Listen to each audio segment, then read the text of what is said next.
बात सही है गलत है? इसी तरीके से आप तालुका पंचायत का बॉर्डर देखिए, इसी तरीके से आप पंचायत का भी बॉर्डर देखिए। हमारा समाज का संख्या ज्यादा है, वहीं पर बॉर्डर है। यह हमारे साथ धोखा हुआ कि नहीं हुआ? ये बात हमें समझना पड़ेगा। यह सब कुछ हुआ तो मैं कहना चाहता हूं, क्या बांटने के लिए, सीमा बनाने के लिए क्या आदिवासी का खेत ही मिला था क्या?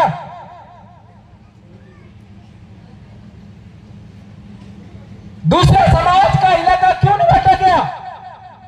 केवल हमारा इलाका क्यों बांटा? यह हमारा सवाल है।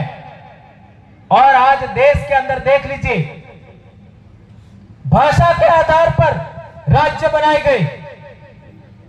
आंध्र प्रदेश का उदाहरण देख सकते हो, महाराष्ट्र का उदाहरण देख सकते हो, गुजरात का उदाहरण देख सकते हो।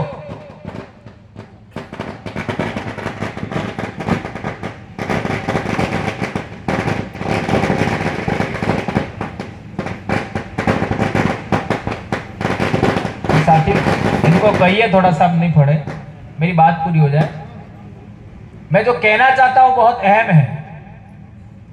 आपका तेलंगाना का रेफरेंस देखो, आंध्र का उदाहरण देख लीजिए, तेलुगु भाषा, महाराष्ट्र का उदाहरण देख लीजिए, गुजरात का उदाहरण देख लीजिए।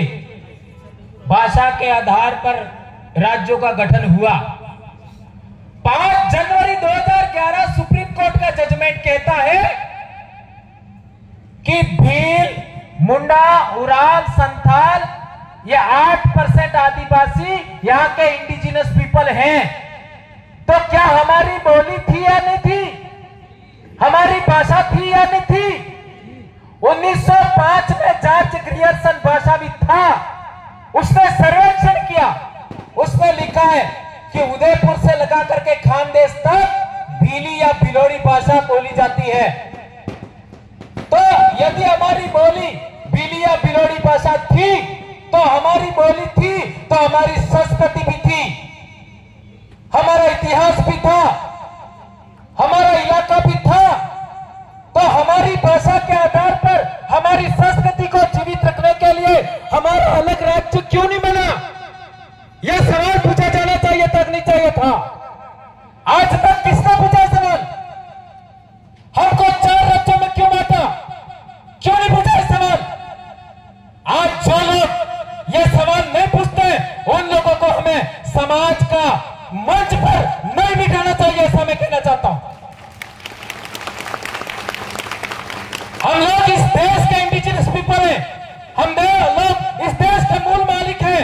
हमारी बोली, हमारी संस्कृति को मान्यता नहीं मिला, इसलिए हम लोग कहना चाहते हैं कि हम आदिवासियों का अलग राज्य होना चाहिए और उस राज्य का नाम भील प्रदेश होना चाहिए, ऐसा हम कहना चाहते हैं। आज हमारे राजस्थान की बात करो, मुगलों के जमाने में हमारी आजादी के लिए राणा प्रताप के साथ भीलों ने मिलकर के लड़ाई लड़ा और मेवाड़ को आजाद रखा। आदिवासी इस देश में कभी किसी का गुलाम नहीं बना। इसी तरीके से शिवाजी महाराज के साथ यहाँ के आदिवासियों ने, चाहे वो भील हो, माधव कोली हो, ठाकर हो, आपका रामोसी हो, चाहे कोई भी आदिवासी हो, उनसे मिलकर के शिवाजी महाराज का स्वराज कायम किया या नहीं किया?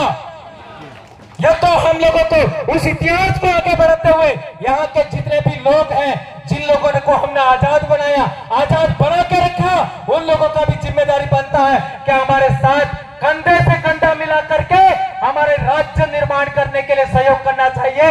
और यह राज्य हमारे संसाधनों का संरक्षण करने के लिए, यह राज्य हमारी भाषा का विकास करने के लिए, हमारी संस्कृति का विकास करने के लिए, हमारे इतिहास पुरुष बिरसा मुंडा, टंट्या भील, आपका राघोजी भांगरे, भागोजी नायक और राणा पूजा भील, जोरिया परमेश्वर और न जाने कितने महापुरुष हैं, उनका सम्मान करते हुए इस देश के अंदर आदिवासियों को प्रथम दर्जा देना होगा।